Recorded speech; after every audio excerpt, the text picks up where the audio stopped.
Class 7 students, कैसे हैं आप सब? आई होप आप सब बढ़िया होंगे। तो आइए आपकी क्लास का एक और पेपर सोल्व करते हैं जो कि सोशल साइंस का है और पीएमसी केंद्रीय विद्यालय में आ चुका है। देखो, स्कूल कोई भी हो, आपके स्कूल में किसी भी स्कूल में अगर केवीएस का पेपर हो, डीएवी का पेपर हो, एसएफडीएवी का, या किसी और स्कूल का हो, पब्लिक स्कूल का हो जिसमें भी एनसीईआरटी लगी हुई है, उसमें मैटर नहीं करता पेपर किस स्कूल से है। कॉन्सेप्ट और सारे चैप्टर्स सेम होते हैं। तो इसका मतलब है आप किसी भी ट्यूशन में पढ़ो, कहीं भी पढ़ो, कोई मैटर नहीं करता क्योंकि सब सेम पढ़ा रहे हैं। ठीक है, अब आइए बात करते हैं क्वेश्चन पेपर की। देखो, आपके PT2 में आ चुका है एग्ज़ाम है जो कि अभी रिसेंटली चल रहे हैं। और हम क्वेश्चन पेपर सॉल्व क्यों करते हैं? क्योंकि हमें इससे 3 चीज़ें मिलती है। एक कि हमारा कॉन्सेप्ट्स क्लियर होते हैं, दूसरा मोस्ट इम्पोर्टेंट क्वेश्चंस की लिस्ट मिल जाती है हमें, तीसरा पेपर को सोल्व करने का अप्रोच हमारी क्लियर हो जाती है। ठीक है, तो इस तरह से हम 3 चीज़ों को कवर करते हैं एक साथ ही, और टाइम भी कम है तो बेस्ट तरीका है कि आप पेपर सोल्व कर लो। अब अगर आपके पेपर में बहुत ही ज़्यादा कम टाइम है और आपको सारे क्वेश्चन पेपर एक साथ लेने हैं तो आप मेंबरशिप ज्वाइन करके सब्सक्राइब के बराबर में बटन है, उसको ज्वाइन करके एक मिनिमल फीस होगी जो एक तरह से सपोर्ट ही होगा आपकी तरफ से मुझे।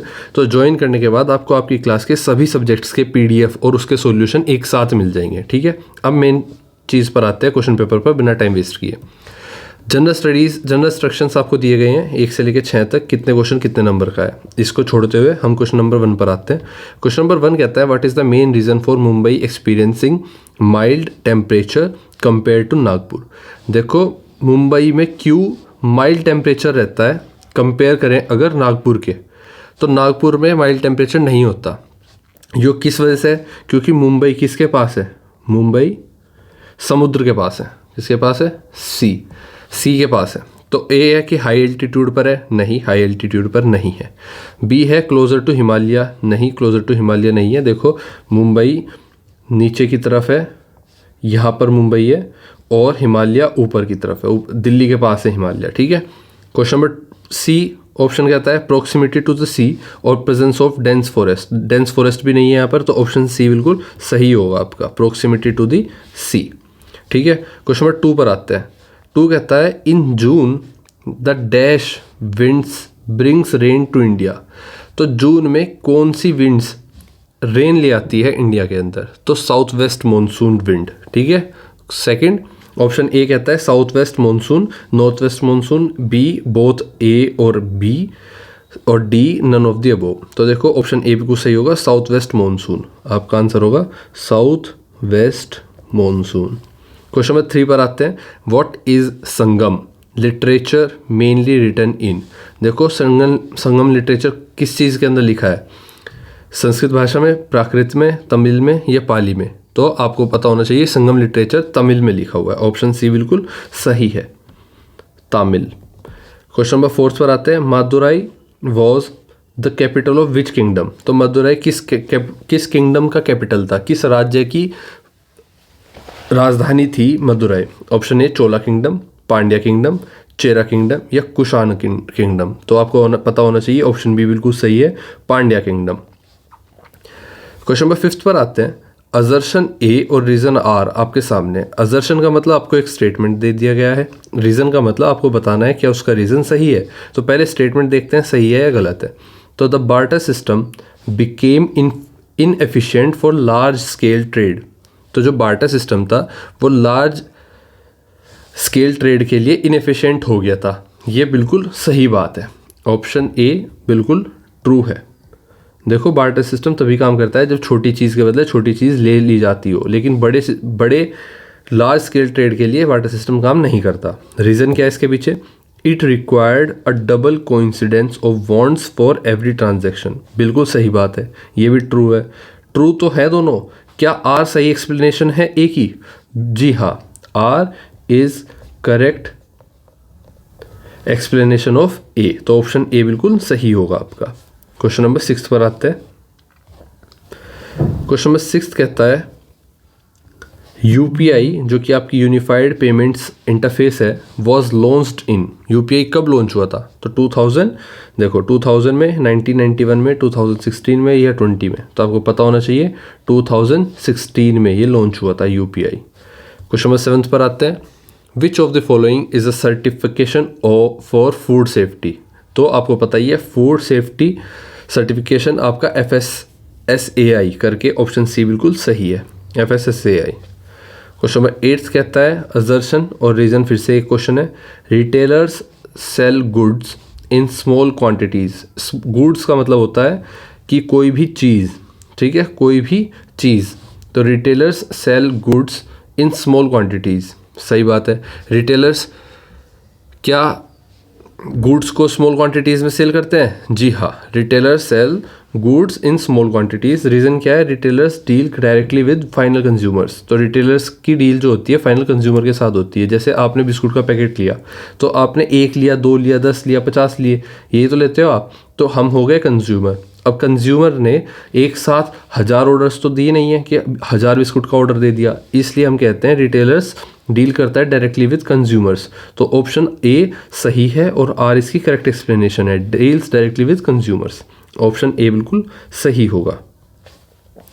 क्वेश्चन नंबर 9 पर आता है, which of the following is not a type of market. देखो मार्केट बहुत तरह की होती है, फिजिकल, फन, ऑनलाइन, इंटरनेशनल। तो इनमें से कौन सी तरीके की नहीं है, बताना है आपको। नहीं है, फिजिकल मार्केट होती है, जी हाँ। ऑनलाइन मार्केट होती है, जी हाँ। इंटरनेशनल मार्केट होती है, जी हाँ। फन मार्केट कोई मार्केट नहीं होती। तो आपका आंसर क्या हो जाएगा? फन मार्केट हो जाएगा, ठीक है। Question number 10, define barter system. देखो बार्टर सिस्टम होता है जब हम, 2 नंबर का क्वेश्चन है, आइए लिखते हैं। बार्टर सिस्टम होता है जब हम किसी चीज़ के बदले कोई चीज़ ले और कोई चीज़ दे। तो barter system is a method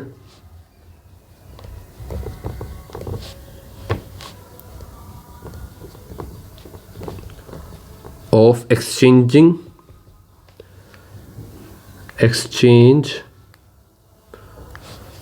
in which goods and services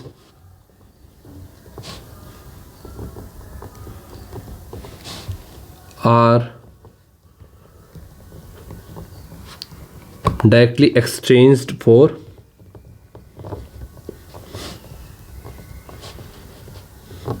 other goods and services without using money।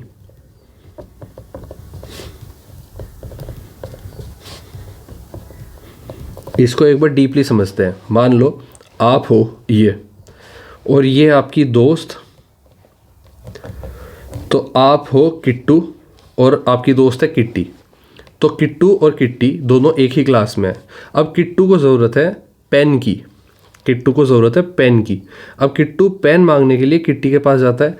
Kitty कहती है मैं पेन नहीं दूंगी, लेकिन किट्टी को ज़रूरत है किस चीज़ की? शॉर्पनर की। तो किट्टी कहती है मुझे शॉर्पनर चाहिए।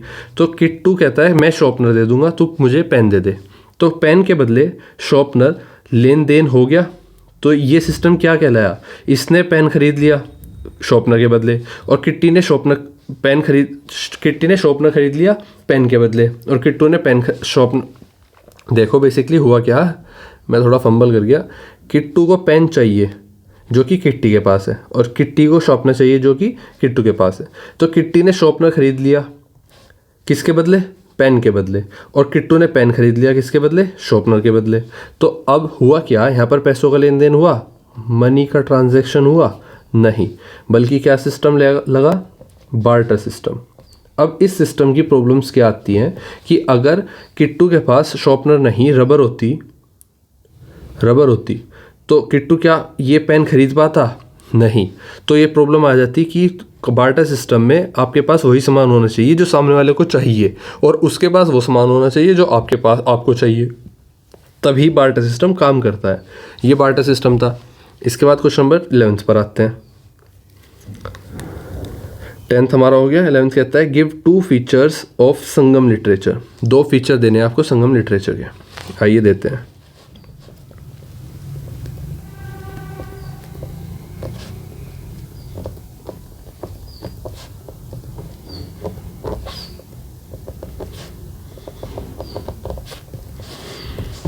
पहला, संगम literature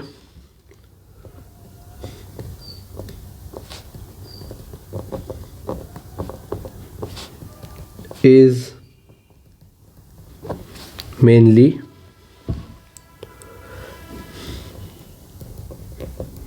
written in Tamil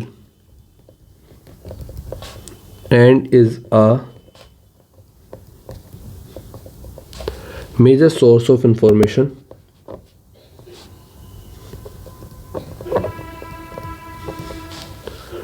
about ancient South India. Clear? तो एंशंट साउथ इंडिया के बारे में जानने के लिए तमिल में लिखी Sangam literature is one of the major source है। दूसरा पॉइंट है कि it describes the life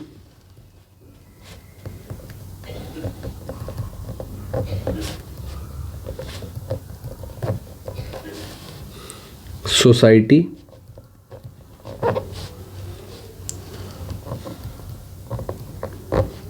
culture and Kings,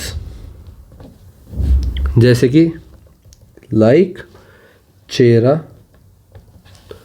Chola and Pandya, ठीक है, ऑफ दैट पीरियड। ये दो आप लिख सकते हो जो संगम लिटरेचर के बारे में बताता है, ठीक है। तो ये दो फीचर्स थे संगम लिटरेचर के। क्वेश्चन नंबर 12 पर आते हैं। 12 कहता है कि व्हाट आर दी मॉनसून्स। अब मॉनसून्स भी साथ के साथ लिख लो। तो मॉनसून क्या होता है ये आपको बताना है। देखो, monsoons are seasonal winds.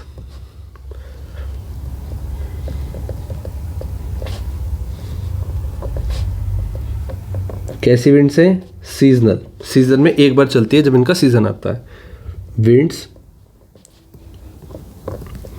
that change direction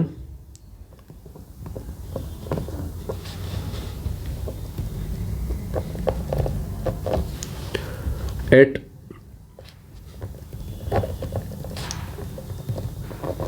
different times of the year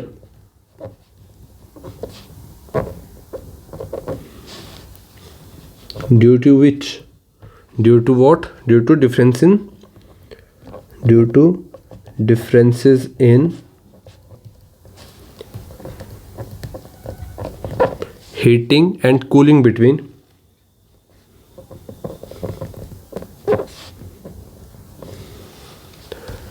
land and sea। देखो, मान लो ये लैंड है और ये आपका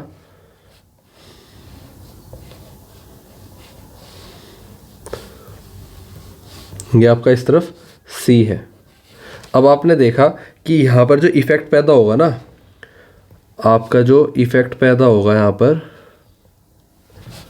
ये लहरें हैं, ठीक है, ये सी है, ये आपका लैंड है, यहाँ पर पत्थर पड़े हुए हैं।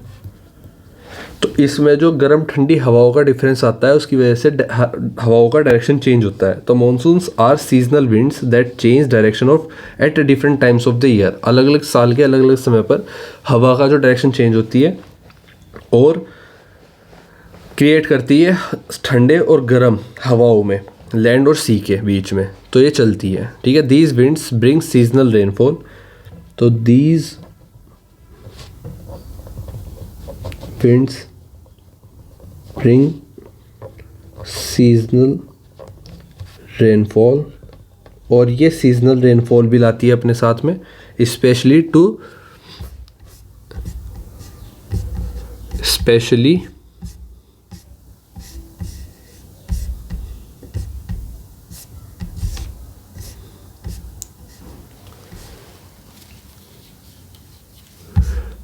To rain.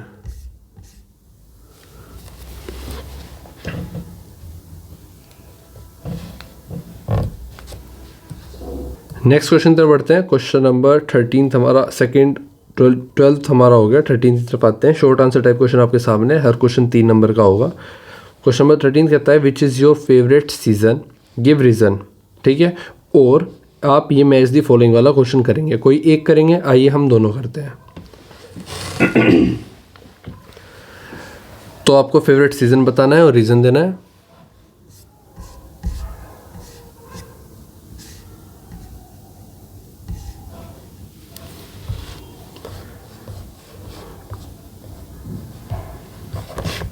आप लिख सकते हो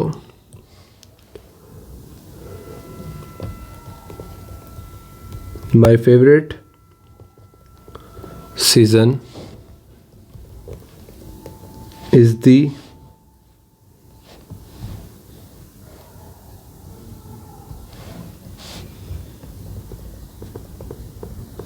monsoon season.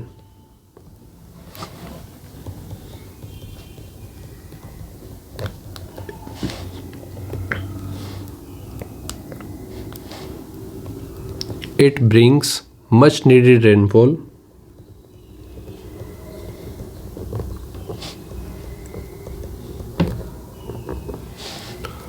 that helps that helps crops grow and fills rivers and lakes.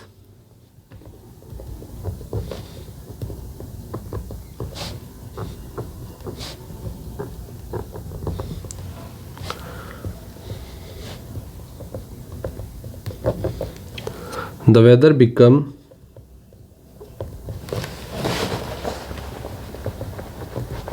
cooler and greener.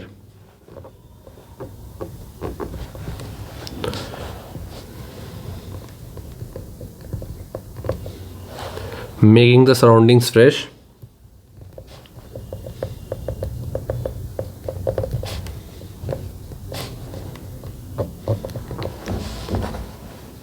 And pleasant. तो ये इसीलिए मुझे ये नेचर अच्छा लगता है। आप लिख सकते हैं। दूसरा आपके सामने मैच दी फॉलोइंग है। मैच दी फॉलोइंग में आपके सामने कॉलम ए कॉलम बी है। पहले लेटीट्यूड के बारे में बताना है। क्या होता है लेटीट्यूड? देखो, creates different climate in the northern and southern, moderate the temperature और कीप्स हायर प्लेस कूलर। फिर एल्टीट्यूड और फिर प्रॉक्सिमिटी टू द सी। तो देखो, लेटीट्यूड क्रिएट करता है डिफरेंट बिटवीन डिफरेंट क्लाइमेट्स को, नॉर्दर्न एंड साउदर्न। जैसे ये अर्थ है तो ये आपकी लेटीट्यूड्स हैं, जो इमेजनरी लाइंस है, ठीक है। तो ये क्रिएट करती है डिफरेंट क्लाइमेट्स को in the north and south.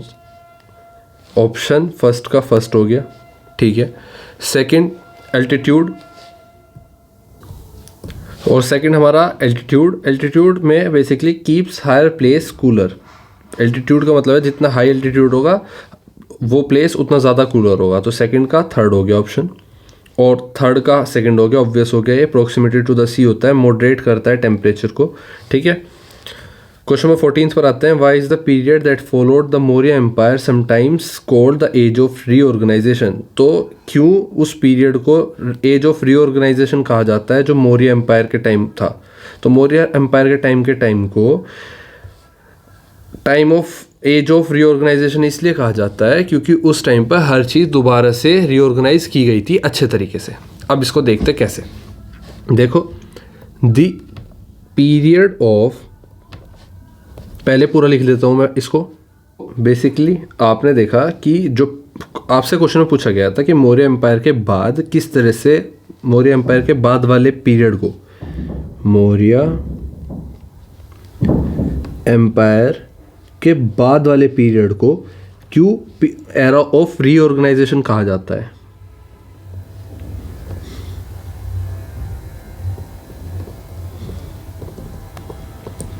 देखो, जैसे ही मौर्य एम्पायर ध्वस्त हुआ, the period after the fall of Maurya empire is often called the age of reorganization because several new kingdoms and dynasties emerged across। तो काफ़ी सारे नए राज्य और नए सारी डायनेस्टीज एक साथ आकर across the different parts of India, अलग अलग इंडिया के अलग अलग पार्ट से आकर एक साथ जुड़ती हैं।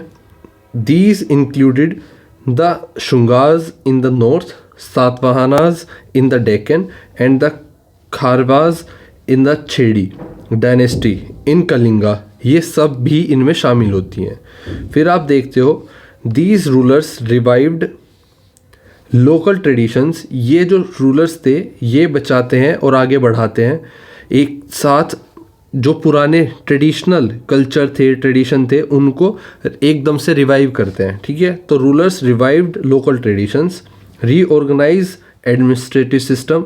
तो एडमिनिस्ट्रेटिव सिस्टम क्या है? बेसिकली राजपाट कैसे चलेगा, कैसे कार्य प्रणाली चलेगी, उसको एकदम से रीऑर्गेनाइज करते हैं। And promoted regional culture, regional culture को प्रमोट करते हैं। Marking a shift from centralised empire to regional powers. तो इन्होंने सेंट्रलाइज्ड एम्पायर जो था, पूरा देश एक साथ बनकर जो चलता था, एक राजा होता था, उसको रीजनल पावर्स में बांट दिया। अलग अलग लोगों के पास अलग अलग पावर और अलग अलग जगह होंगी। Foundation for future developments in the Indian history, जिसमें इन्होंने फाउंडेशन रखी फ्यूचर के डेवलपमेंट की इंडिया में। ठीक है, इंडियन हिस्ट्री में। नेक्स्ट क्वेश्चन की तरफ बढ़ते हैं। Question number 15th, explain any two functions of money. 3 number का क्वेश्चन है, टू फंक्शंस ऑफ मनी बताने हैं आपको। 14th हमारा हो गया।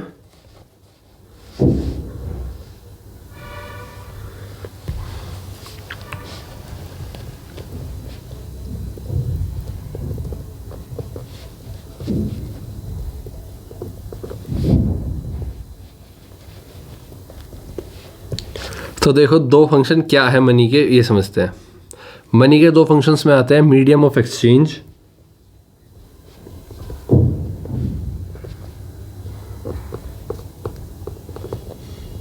ठीक है, और दूसरा आता है store of value.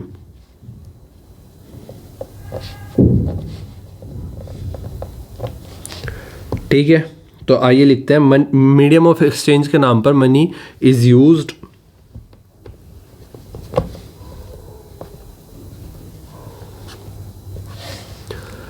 to buy and sell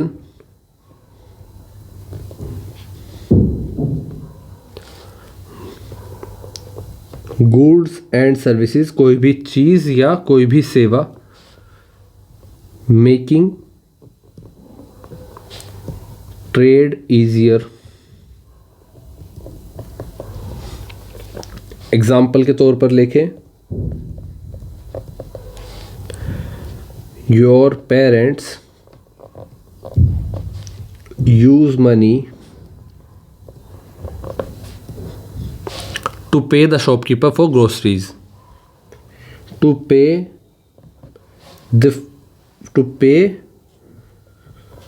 fees of your school, ये भी लिख सकते हैं। ठीक है, और स्टोर ऑफ वैल्यू के तौर पर क्या लिखेंगे? Money can be saved and used letter.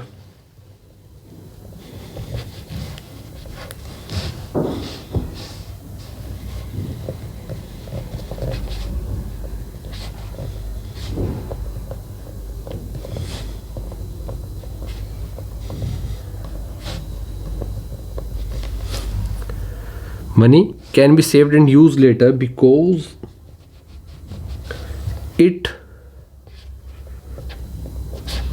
does not spoil or damage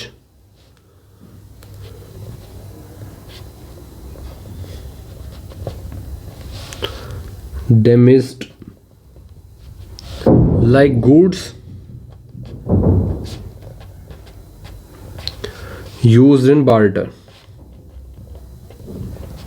ठीक है, तो आपने ये लिखा। एग्जाम्पल के तौर पर आप लिखेंगे कि अ फार्मर, एग्जाम्पल है आपका, farmer can not store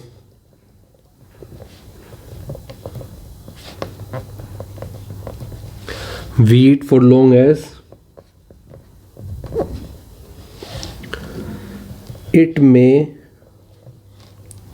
rot or be eaten by rats। देखो, फार्मर जो होते हैं, जो किसान होते हैं, वो गेहूं को, मान लीजिए वो गेहूं का किसान है, गेहूं उगाया, तो गेहूं को कितने दिन तक स्टोर कर सकता है? ज़्यादा दिन नहीं कर सकता, चूहे खा जाएंगे या ख़राब हो जाएगा। तो वो क्या करेगा? बट ही कैन, वो क्या कर सकता है? ही कैन स्टोर मनी को वो काफ़ी दिन तक स्टोर कर सकता है safely, and use it later to purchase what he want.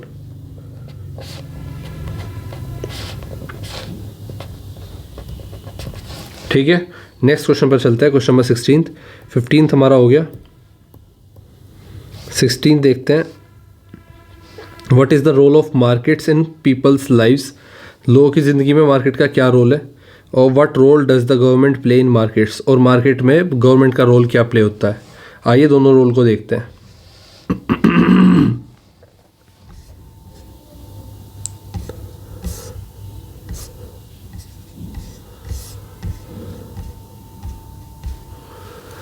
तो आपकी हेडिंग होगी यहाँ पर what is the role of market, question था, इन पीपल्स लाइफ। तो रोल ऑफ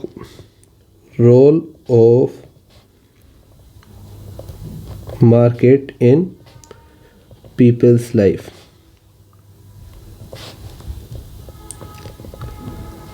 ठीक है, इसके बाद आप लिखेंगे कि फर्स्ट पॉइंट हो सकता है आपका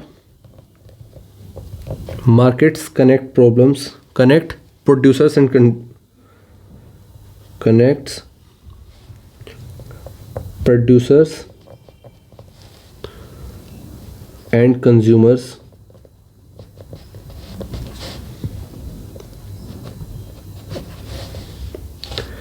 making, buying and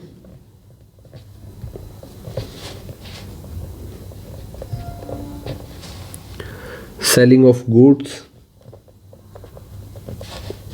and services. मान लीजिए आपने कोई बिजनेस स्टार्ट किया है और आपने किसी पेन की फैक्ट्री खोली है, तो आप प्रोड्यूसर हो गए, लेकिन कंज्यूमर कौन है? स्कूल के बच्चे। स्कूल के बच्चों को पेन कब मिलेगा? जब वो मार्केट में जाएंगे। तो मार्केट कंज्यूमर्स को और प्रोड्यूसर्स को एक साथ ले आती है, ठीक है, जोड़ती है। दूसरा पॉइंट हो सकता है कि they provide access to goods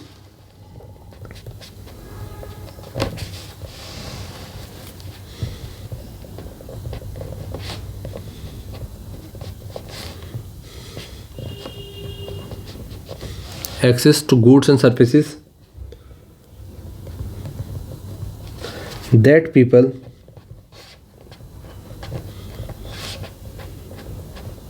cannot produce on their own।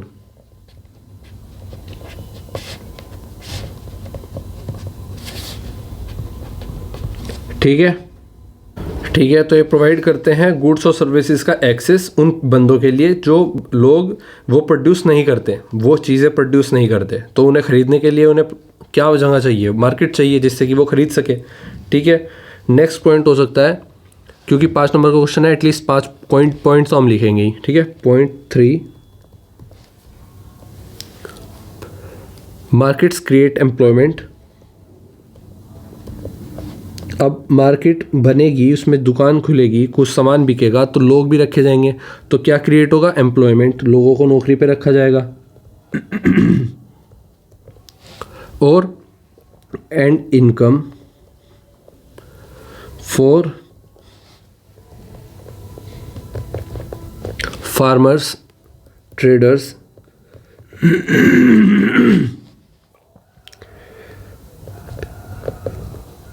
Shopkeepers, artist and workers. तो इन सभी तरह के लोगों को क्या मिलती है? नौकरी मिलती है, और ये इनकम जनरेट करते हैं। फोर्थ पॉइंट लिख सकते हैं कि मार्केट से आम लोगों की ज़िंदगी पे क्या फ़र्क पड़ता है? दे हेल्प प्रोड्यूसर्स कि वो अंडरस्टैंड कर सके, जो कोई सामान अपनी फैक्ट्री में बना रहा है, प्रोड्यूस कर रहा है, वो अंडरस्टैंड कर सके कि कंज्यूमर की प्रेफरेंस क्या है। कंज्यूमर्स प्रेफरेंसेस और leading to better and improved product. तो प्रोडक्ट को बेहतर बनाने के लिए मार्केट की ज़रूरत पड़ती है, जिससे कि जो प्रोड्यूसर है उसे समझ में आए कि कंज्यूमर को क्या चाहिए।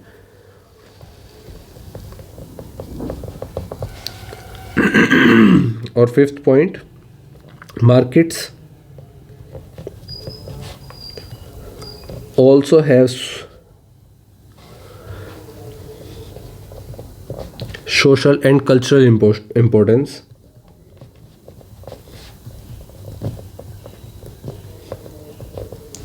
तो सोशल और कल्चरल इम्पोर्टेंस किस में है? जैसे बिल्डिंग ट्रस्ट, ये हमें ट्रस्ट करना सिखाता है, रिलेशनशिप सिखाता है,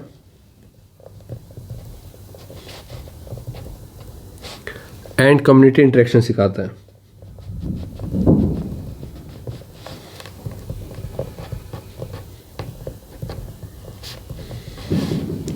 ठीक है, अब चलिए अपने अगले क्वेश्चन पर चलते हैं। इसी का और पार्ट देखते हैं कि गवर्नमेंट का क्या रोल है मार्केट के अंदर। What role does the government play in markets?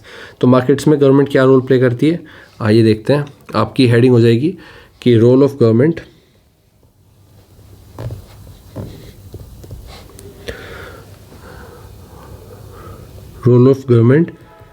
In market.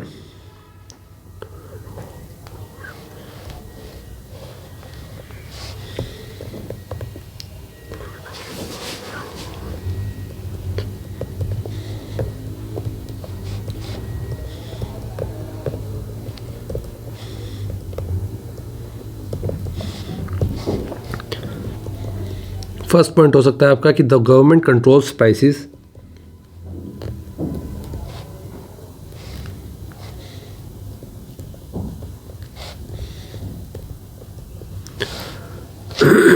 of essential goods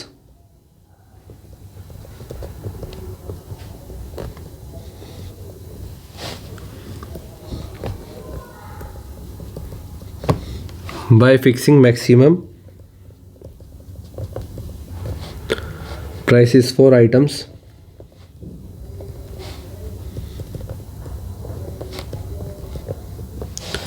like medicines and minimum price MSP for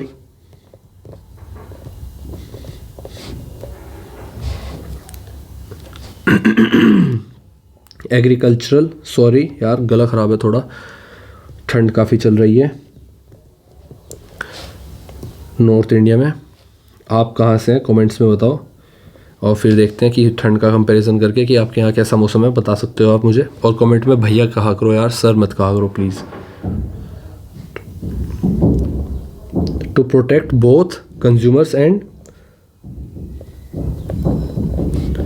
producers. ठीक है, पहला पॉइंट काफ़ी बड़ा हो गया लेकिन बहुत इंपॉर्टेंट है। गवर्नमेंट रोल क्या प्ले करती है? गवर्नमेंट कंट्रोल करती है प्राइसेस को, जिससे कि क्या होता है, गुड्स और सर्विसेज, जो आपकी कोई भी चीज़ है या कोई भी तरह की सेवा है, उसके प्राइस ज़्यादा से ज़्यादा इतने हो सकते हैं, कम से कम इतने होने चाहिए। इस तरह के प्राइसेस वो डिसाइड करती है, जिससे कि प्रोड्यूसर को भी और कंज्यूमर को भी फ़ायदा हो। ठीक है, सेकेंड पॉइंट लिख सकते हो आप कि it ensures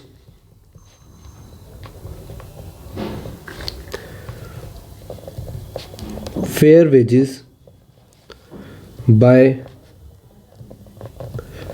fixing minimum wages so that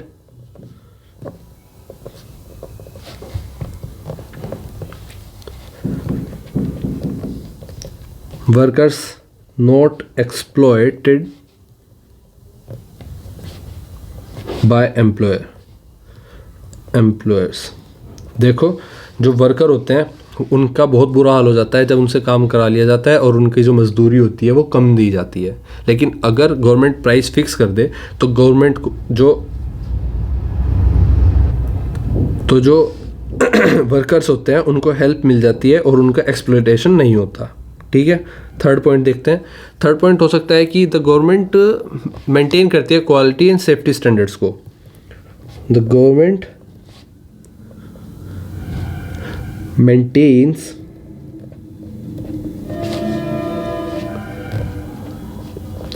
quality and safety standards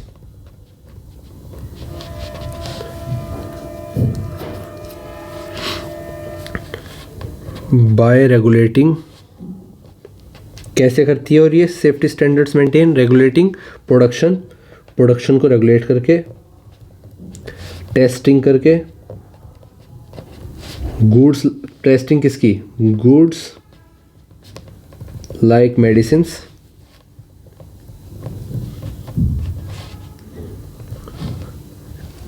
और and ensuring proper weights and measurement। ठीक है, फोर्थ पॉइंट आप लिख सकते हो कि इट कंट्रोल्स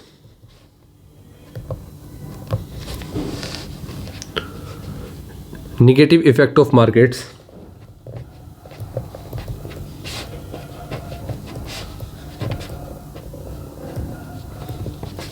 जैसे कि pollution, such as pollution by making rules and regulations to protect the environment. ठीक है, and public health, environment and public health याद रखेंगे।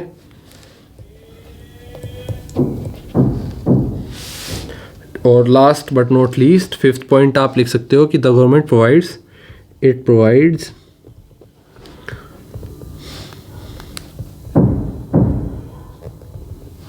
public goods and services like road, parks, policing and welfare service that protect or help us to live life easily।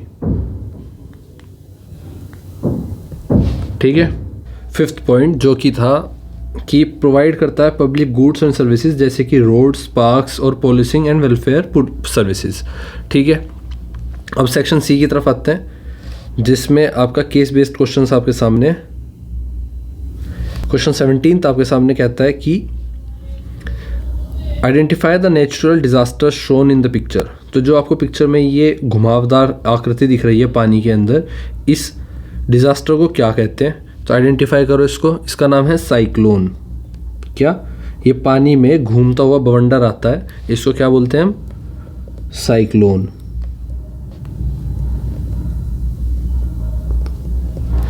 दूसरा question कहता है the disaster is caused by low pressure area, true और false? Yes, it is true. Low pressure area के कारण ये disaster होता है। सी question कहता है कि mention 3 factors determining the climate. तो 3 फैक्टर्स बताओ जो क्लाइमेट को डिटरमाइन करते हुए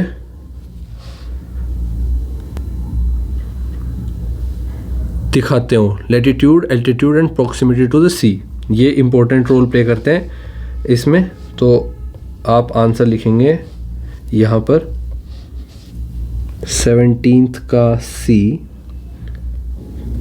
latitude, altitude and proximity to the sea और ओशन। ठीक है, नेक्स्ट क्वेश्चन पर आते हैं। बेसिकली ये केस बेस्ड क्वेश्चन आएगा आपके सामने। Read the given passage carefully and answer the following question. Question आता है आपका इस पैसेज से स्टार्ट होकर। पहले पैसेज पढ़ते हैं। People need goods and services in their daily lives to fulfill their needs and requirements. Okay, the 3 sectors, primary, secondary and tertiary, make these goods and services available to them. ठीक है, a market is a place or online platform where buyers and sellers exchange goods, services and resources for money. तो यहाँ तक आपने पढ़ा। देखो, सबसे पहले आप पैराग्राफ को ना पूरा नहीं पढ़ोगे, आधा पढ़ोगे या फिर स्टार्टिंग का कुछ स्टेटमेंट्स पढ़ोगे, 3-4 लाइन पढ़ोगे। उसके बाद क्वेश्चन पर आते हैं। क्वेश्चन फर्स्ट कहता है डिफाइन करो मार्केट को। अब अगर इन 4-5 लाइन में से आपका फर्स्ट क्वेश्चन का आंसर मिल जाता है तो ठीक है, वरना आप आगे कंटिन्यू करोगे। ठीक है, market fulfil people's need for goods and services. It also brings people, traditions and ideas together. Markets have existed for centuries, such as glorious Hampi Bazaar in Karnataka. Every market has a buyer and seller. तो देखो, आपके सामने कहा गया है define करो market क्या होती है। अब ऊपर आपने समझा मार्केट क्या होती है, फिर आप लिखोगे a market is a place और an online platform.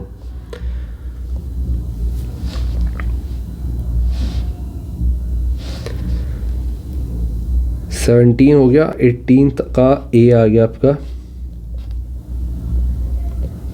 A market is a place और an online platform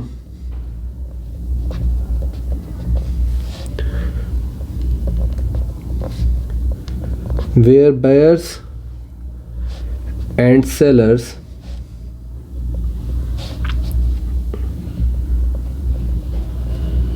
exchange goods and services or resources of money। ठीक है, बी क्वेश्चन देखते हैं। Give any one demerit of online market. तो basically demerit क्या होता है, जो एक ड्रॉबैक होता है। तो ऑनलाइन मार्केट का एक डीमेरिट बताओ। तो बेसिकली डीमेरिट है इन एन ऑनलाइन मार्केट, आप लिखेंगे answer in an online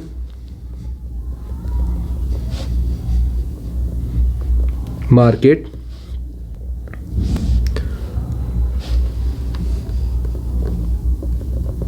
buyers cannot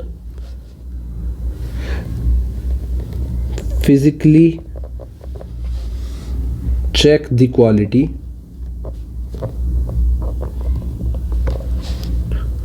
of products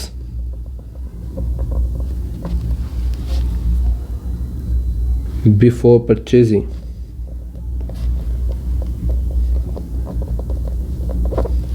ठीक है, थर्ड क्वेश्चन देखते हैं। थर्ड क्वेश्चन आपसे पूछता है कि व्हाट इज़ रिटेल मार्केट। तो रिटेल मार्केट क्या होती है, आइए देखते हैं। देखो basically retail market is a market, ये एक तरह की मार्केट होती है जिसमें गुड्स मतलब कोई भी चीज़ आर सोल्ड डायरेक्टली हम जैसे कंज्यूमर्स को जो उस चीज़ का इस्तेमाल करते हैं डायरेक्टली सेल की जाती है, डायरेक्टली टू कंज्यूमर्स को सेल की जाती है इन स्मॉल क्वांटिटीज़। मतलब अगर आप एक दुकान से सिर्फ एक टॉफ़ी लेकर आते हैं तो वो क्या कहलाएगा, रिटेल मार्केट कहलाएगा फॉर पर्सनल यूज़। ठीक है, नेक्स्ट क्वेश्चन तक बढ़ते हैं। Question number 4, what is required to complete a transaction. क्या ज़रूरत पड़ती है हमें ट्रांजैक्शन कंप्लीट करने के लिए, मतलब लेन देन को पूरा करने के लिए क्या ज़रूरत पड़ती है। दो चीज़ की ज़रूरत पड़ती है, एक both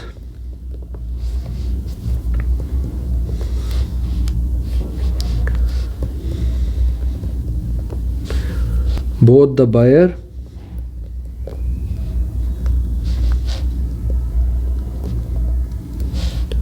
and the seller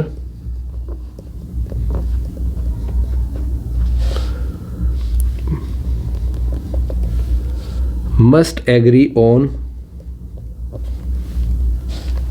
a price to complete a transaction।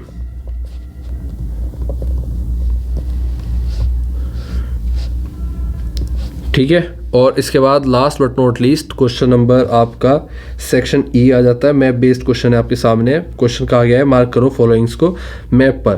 तो मायासिनराम जो आपका मवासिनराम है, चोला किंगडम है, और आपको ये दोनों ही मार्क करने हैं मैप पर जो आपको दिया जाएगा। तो बेसिकली मेघालय के पास में, मेघालय के अंदर चेरापूंजी के पास नॉर्थ ईस्ट इंडिया के अंदर मौसिनराम था, जिसको हम मैप पर पीडीएफ में दिखाएंगे और पीडीएफ आपको देंगे। तो आपको मिलेगा मौसिनराम यहाँ पर। ये जो लोकेशन है जिसको मैं ब्लैक कर रहा हूँ ये मौसिनराम है। ब्लैक ब्लू पर्पल कर देता हूँ। ठीक है, याद रखना है। और आपका चोला एम्पायर ये रहा। ठीक है। इधर अरेबियन सी, इधर बे ऑफ बंगाल, नीचे इंडियन ओशन, ये आपका श्रीलंका, ऊपर आपके हिमालय, ठीक है। ये आपका वेस्टर्न घाट, ये आपके ईस्टर्न घाट्स, ठीक है। और ये आपका पाकिस्तान, ये आपका नेपाल, यहाँ पर ये आपका भूटान। तो इस तरह से आप अपना क्वेश्चन पेपर कंप्लीट करेंगे। आई होप आपको समझ में आया होगा। देखो, चोला किंगडम तमिलनाडु को कहा जाता है, तमिलनाडु रीजन को, around Kaveri delta and Thanjavur area in southern India. और चेरापूंजी के पास नॉर्थ ईस्ट इंडिया में मौसिन राम था, जिसको मेघालय आज जानते हैं हम, ठीक है।